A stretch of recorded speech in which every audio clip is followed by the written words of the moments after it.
I would now like to introduce two panelists that will discuss the importance of Chinua Achebe and James Baldwin. Dr. Chielozona Esse is a professor of African and African American literature at Northeastern Illinois University in Chicago, an extraordinary professor of English at Stellenbosch University in South Africa. He earned his PhD from Purdue University in English and philosophy, his MFA from Purdue University in creative writing, where he specialized in fiction, and an MA in comparative literature and German from the University of Beirut.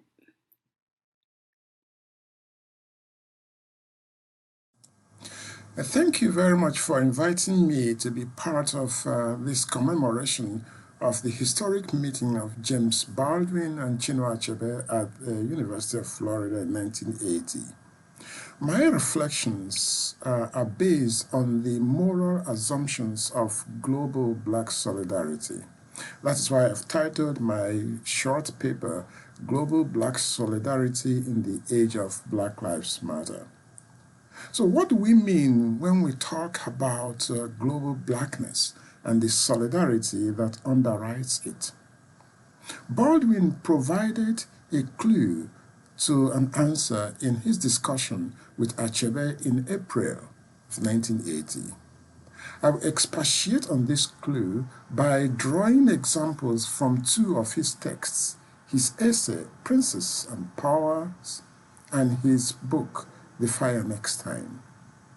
In their conversation, Achebe stated that aesthetics has a social purpose and art belongs to the people. It is political, it is economic, and the total life of man is reflected in his art. Unquote. In response, Baldwin said, I quote, I think when Chinua talks about aesthetics, beneath that word slips, think of it, the word morality. And beneath that word, we are confronted with the way we treat each other. That is the key to any morality, unquote. I focus on Baldwin because of his relevance for our times, the times we live now, the times of Black Lives Matter. Baldwin has been invoked by many black activists since the killing of Trayvon Martin. For example, American football quarterback Colin Kaepernick, who became a national symbol of Black Lives Matter protesting, referenced Baldwin in support of his resistance. I quote, it was James Baldwin who said, to be black in America and to be relatively conscious is to be in a rage almost all the time. My question is, why aren't all people? Unquote. Kaepernick asked the question that is at the heart of Baldwin's writings and philosophy. However, Baldwin also recognized that it requires a delicate political and moral balancing act to get others who are not invested in your condition to help you change it. Baldwin would caution us not to indulge exclusively in indignation. He would exhort us to adopt a two-pronged approach. Express our anger on the one hand, and on the other, engage in appeals to other people's moral sentiments. Above all, we must adopt a constant, expansive moral attitude to the world. So it requires a political and moral perception of high order to transform one's indignation into dignity. In an interview granted to Stuart Sterkel, popular American oral historian, in December 1961, Baldwin stated this, I quote, "In a curious way, the unification of Africans is a white invention. The only thing that really unites all black men everywhere is the fact that white men are on their necks. What I'm curious about is what will happen when this is no longer true," unquote. Whoever wants to understand Baldwin must begin by imagining a world in which the white man no longer wields absolute power, one in which the formerly oppressed people are among themselves also exercising power. At the Conference of Negro African Writers and Artists in Paris in 1956, Baldwin took issues with some of the writers' characterization of a universal black culture. After hearing most of the presenters talk about black African culture, Baldwin wondered what he indeed had in common with those Africans in Paris. Is it possible, he writes, is it possible to describe as a culture what may simply be, after all, a history of oppression? Again, he writes, what black men held in common was their ache, their desire to come into the world as men. And this desire, this ache, united people who might otherwise have been divided as to what a man should be. It is remarkable that at the time that most black thinkers in America and on the African continent saw race as a form of solidarity, Baldwin insisted that solidarity is not rooted in race or color, but in the human condition, in the fact that we all feel pain. It is what the black boy growing up in the Harlem ghetto has in common with another boy growing up in Mumbai or Berlin.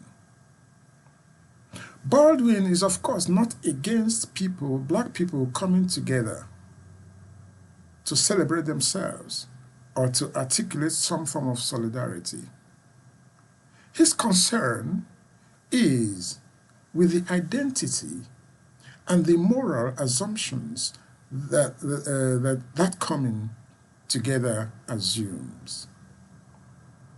The identity, he argues, must be expansive. It must have room for the unknown, for others who experience pain. It must have room even for white people. These conditions must be fulfilled if black people are to come to terms with the bigger questions of life among themselves and among other peoples of the world, and if they are not to fall into the trap of normative race consciousness. And to be sure, normative as opposed to descriptive race consciousness is attributing essence or value to race as a marker of difference. For Baldwin, the real crime in America is that America attributed a certain essence to skin color. And the first task in building any community that allows for conversations between equals begins with negating that essence. The fire next time contains two letters. One, letter to my nephew on the 100th anniversary of emancipation, and the other, letter from a region in my mind. I begin with the latter. The central concern of letter from a region in my mind is the devastations of abstractions. Baldwin names the Negro Christianity and Elijah Muhammad's Nation of Islam as responsible for abstractions among black people. These religions groomed the minds of the youth to attach more meaning to what they could not grasp than the reality before them. And so they began to care more about their souls than their bodies. They worshipped a God that taught people not to look at each other. And in not looking at each other and themselves, in glossing over the elementary call of their bodies, youths, quotes, began to care less about the way they looked, the way they dressed, the things they did.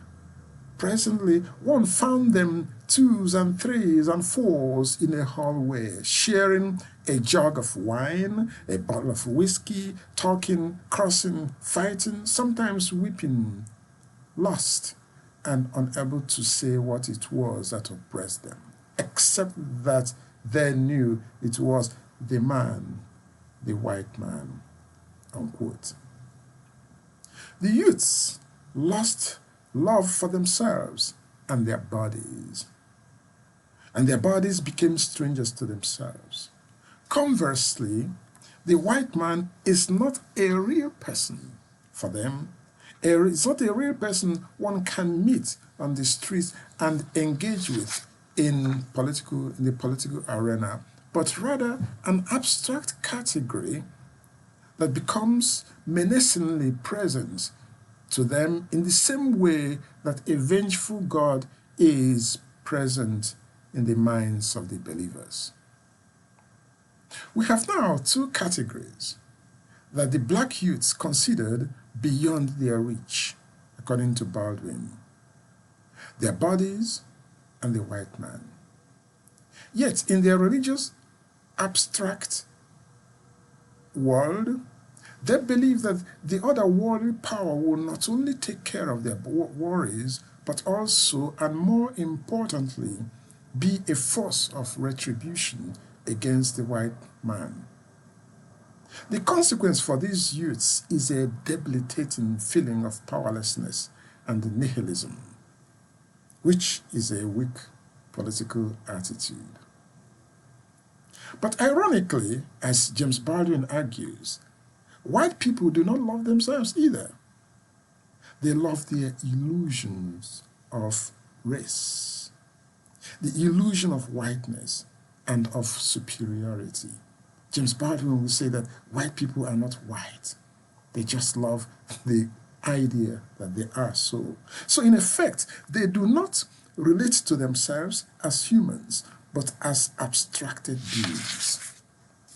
In this way, Baldwin argues, the humanity of the oppressed is as much hampered as that of the oppressor. And this leads to a kind of humanistic and ultimately political stalemate. He formulates a solution to this stalemate in the letter to his nephew. In this letter, Baldwin relates to his nephew what he calls the crime of his country. The crime, of course, is the condition of black people in America. The fact that America has destroyed, quote, hundreds of thousands of lives and do not know it and do not want to know it. He goes on to exhort his nephew to be constantly aware of the crime. He, however, enjoins his nephew to not be like white people, but rather to love them. I quote, "The really terrible thing, old buddy," he writes, "is that you must accept them. And I mean that very seriously. You must accept them and accept them with love." Love, for Baldwin, is primarily a phenomenological fact. It is affirming the fact of the body, your body, which exists precisely because other bodies exist too. In this regard, the boy's body exists in America in the presence of white people's bodies. So when he urges the boy to accept white people, He is not telling the boy to engage in a kind of a charitable or compassionate exercise. He is merely asking him to affirm them as humans. In other words, the boy should give to white people what they denied him, what they denied black people: recognition. Ironically, in recognizing white people, the boy also recognizes himself as present, as possessing dignity and the right to life, liberty, and the pursuit of happiness. So love here for Baldwin becomes a kind of political gesture because it seeks to achieve a condition that makes speech possible. It opens a space for conversation. By this, I mean not only the black person's ability to articulate his or her pain or desire in the polis, but also the ability to activate a response from the other. So love issuing from a black person seeks to make him or her a partner, not just a victim. Love, understood this way, is also a strategic discourse. A discourse designed to make the person who loves a negotiating partner. I now return to Colin Kaepernick's concern stated at the beginning of this reflection. Baldwin would remind us that being in the right does not always translate into a political success. In order to survive in this multiracial society, and I will say all societies are multiracial, multi-ethnic, multi-religious, and multi-every other thing, we must expand the axis of our friendship. We must expand our moral visions to include all. Above all, we must build social and political coalitions to help us overcome racism, sexism, homophobia, and all the other isms, all other forms of ideology. It might help to know that Baldwin was gay and he faced his own share of homophobia in the black community. So he knew the pain of rejection and understood the advantage of conceiving of the world in an inclusive way. According to African-American philosopher Christopher LeBron, Baldwin's letter to his nephew is an attempt to empower his nephew, and through him, us as individuals. LeBron argues that the notion of Black Lives Mattering if the notion of Black Lives Mattering has any claim to universal moral validity, it must also necessarily keep other people's humanity in view, and in doing so, observe, listen, and be prepared to enter into relationships defined by reciprocity and mutual regard. LeBron speaks from the rich traditions of black moral and democratic perfectionism. And not only perfectionism, but also human perfectibility. The human perfectibility is the idea that humans are engaged in perpetual striving of the individual towards perfection against the backdrop of the affirmation of others. That, I think, is what Baldwin will enjoin us to do today. Thank you very much. Inheritance. How long have we been rolling our song up this hill, only to have it rolled back again into our never-ending poetry, our melodies rearranged, elements of the same tune, our song recreated with each new generation. Greetings. I am Stanley Richardson. Let me take this opportunity to thank everyone at the Center for African Studies at the University of Florida for inviting me to take part in this momentous occasion, commemorating the historical meeting of two literary giants, Chinua Achebe and James Baldwin, at the University of Florida in the spring of 1980, some 40 years ago.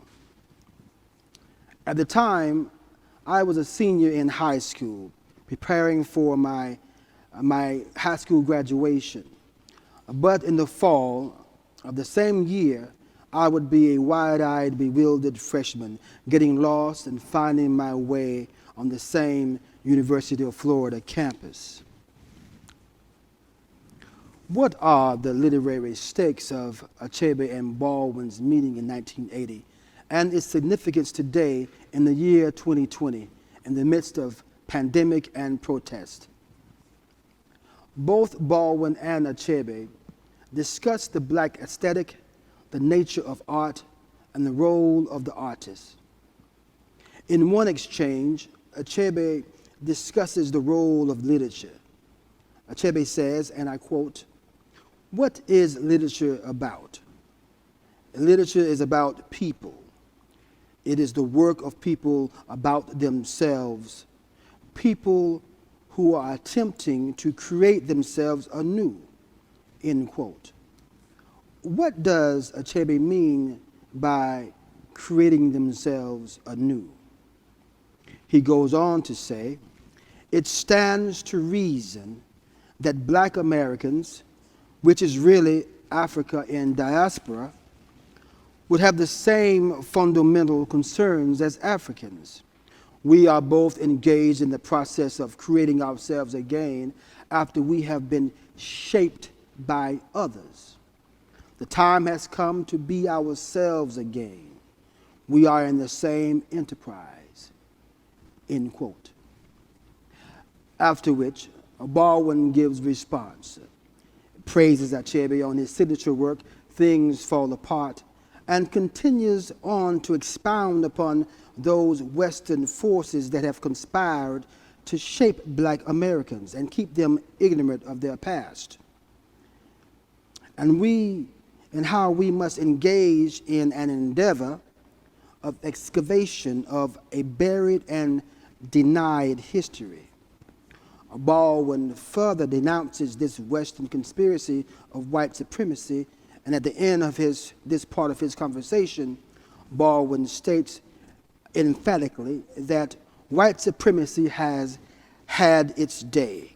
It is over, as if white supremacy was in demise. I think perhaps Baldwin was being a bit overly optimistic. Or perhaps he could see the distant future. Nevertheless, what has happened in recent years with the election of America's first Black president and what followed after is a resurgence of white supremacy ideology, along with the uses of the ideological term white supremacy when referencing systemic structures of racism. But also what has happened in this our time of racial division and overt oppression and protest is a rediscovery of the Black aesthetic and a kind of reincarnation and an ushering in of what I believe to be the beginning of a new Black arts movement. The affirmation, proclamation, Black Lives Matter has replaced the then much needed Black is Beautiful of the 1960s and 1970s. When Achebe says to Baldwin, we Africans and Black Americans who are Africans in diaspora must be engaged in the process of creating ourselves again after being shaped by others. What does Achebe mean? What is this shaping by others? When we examine African American literature and other African American art forms such as music and visual art, we can see and hopefully better understand how this shaping occurs. In Angles of Ascent, a Norton anthology of contemporary African American poetry edited by Charles Henry Rawell, the book title derives from the Robert Hayden poem For a Young Artist.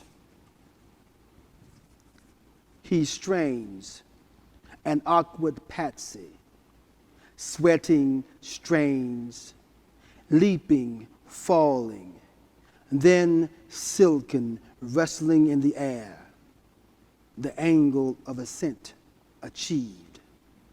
Robert Hayden, For a Young Artist. In the introduction, Writing Self, Writing Community, the author writes,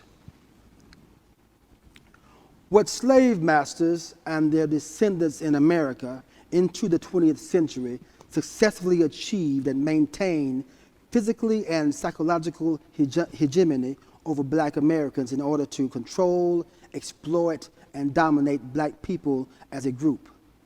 This hegemony over black Americans was achieved through assorted nefarious means, political, economic, and social, that determined whether black people lived or died. White people in public and private institutions over which they declared ownership, directorship, and or control instilled in black people a persistent sense of inferiority, self-disrespect, and self-hatred, all of which ran counter to the traditional worldviews and ways of life of their African ancestors. Many members of the black community expect African American writers and other artists to commit their literature and their art to the political and social struggle of African Americans, to use their art, for example, as instruments to help free black people from white oppression. Reading a passage from the introduction of Angles of Ascent, we can see this historical systemic shaping more clearly.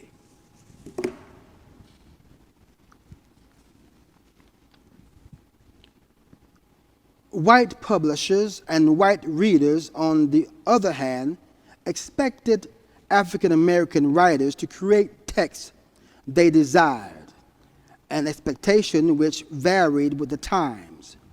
During the post-Civil War era, white publishers and readers demanded texts from black writers that followed the stereotypes designed by the white architects of the infamous plantation tradition, a white South mode of propaganda that attempted to defend its enslavement of black people and to justify its secession from the United States. It is this same demand that imprisoned the genius of Paul Laurence Dunbar. In his poem, The Poet, Dunbar complains about the denigrating plantation instrument, the white South's literary invention of so-called plantation Negro dialect, which white publishers and white readers demanded that black writers also use in their literary creations. He sang of love when earth was young, and love itself was in his lays. But the world, it turned to praise, a jingle in a broken tongue. Dunbar's broken tongue is plantation Negro dialect, a malicious white invention that had no true relationship to rural black South speech or to the collective character of black people. Like the minstrel tradition, of which it was an integral part, plantation Negro dialect was a white creation, a political distortion deployed in fiction and poetry to defend the Old South, whose very foundation rested on the enslavement and exploitation of black people. As he wrote his sermon of poems in the vernacular manner of the unlettered and uneducated black preacher, James Weldon Johnson, as he tells us in the preface of his God's Trombones, 1929, realized that to place in the mouths of the talented old-time Negro preachers a language that is a literary imitation of Mississippi cotton field dialect is sheer burlesque.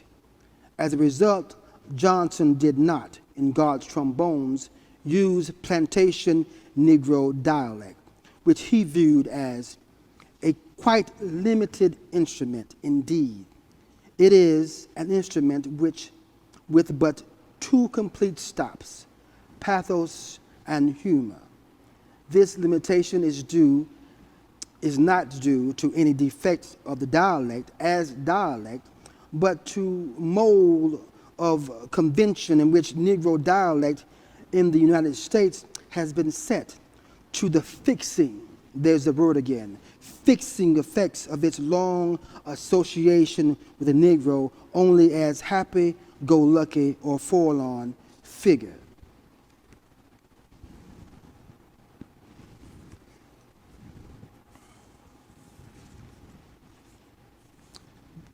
This fixing of literature and art, this shaping by external forces, instruments, mechanisms of white supremacy, of which both Achebe and Baldwin discuss, have not dissipated. These are the same forces that Paul Laurence Dunbar and James Weldon Johnson also spoke of.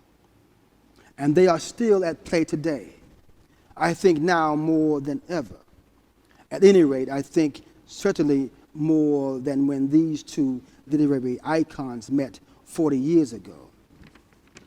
In the introduction to my book of poetry, Hip Hop is Dead, Long Live Hip Hop, The Birth, Death, and Resurrection of Hip Hop Activism, published in 2017, I briefly discuss aspects that relate to the shaping by external forces and the recreating of ourselves again that Achebe mentions.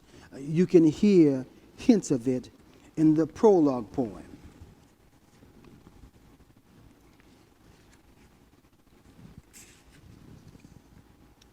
This is a book of poetry.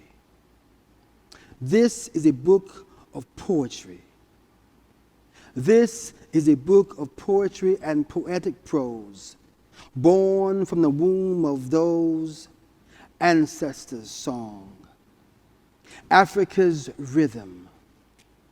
Africa's rhythm. Africa's rhythm, royal and free. This is a book of poetry. Kingdom chant, morning song, midnight calling, kingdom chant. Long, long, long before Negro, slave narrative, cotton field song, gospel song, freedom song, blues, rhythm, rhythm, blues, my baby ain't got no shoes song, jazz song, soul and rock and roll song, reggae song, funk and more funk. Don't stop, don't stop, don't stop. Hip hop song, hip hop, hip hop, hip hop. They can't stop this thing we sing song, divine offspring song, pushed from fertile womb between black thighs of expression and revolution song. The only solution is to distort it into perversion song, whereby I am critical of the lyrical content of commercial hip hop, saturating the airwaves of so-called urban communities. And I pose the question, What happens to organic black artistic expression in a colonial environment? I contend that our organic art is not sought out for destruction, but rather our art is sought out to be fixed in a colonial form and given back to us, the originators of it. And now this new thing, reconfigured, fraudulent, synthetic, fixed and shaped in a colonial form as imposter, no longer testifies for the African American community, but rather testifies against it. Because the oppressor knows that if left unchecked, the oppressed will inevitably create art that speaks directly to their oppression. In conclusion, the best that we can do, much like Achebe and Baldwin, is to think critically and to teach our children and all in our village to do the same, so that we may understand how these negative external forces acting upon us, shaping us, if you will, so that when we endeavor to create ourselves anew, as Achebe discussed, we will have some divine notion of what that new creature should be. When we think critically, we are then able to demystify and understand the cause of our marginalization. So for instance, when we in the African American community hear the utterance comparing black people to crabs in a barrel, we are able through a critical thought process, regard less the behavior of our brother and our sister, that is to say, pay less attention to the crab and focus more critically on the architect of the barrel, and ask ourselves truly, did God ordain its construction? Thank you.